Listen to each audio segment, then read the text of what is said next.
తాతయ్య గారి పొలం. ఒకసారి చూసొద్దామని చెప్పి వచ్చాము. చాలా ప్రశాంతంగా ఉంది. పసుపు,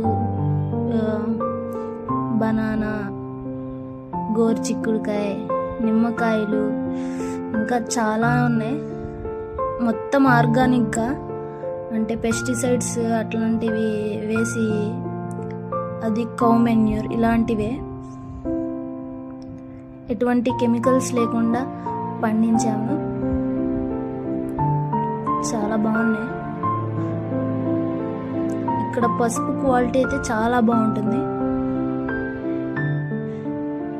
అన్నీ ఫ్రెష్గా దొరుకుతాయి. సిటీలో ఉన్న వాళ్ళు దీన్ని చాలా మిస్ అవుతారు. ఒక్కసారన్నా ఊరికి వెళ్ళినప్పుడు మీరు ఒకసారి పొలంలో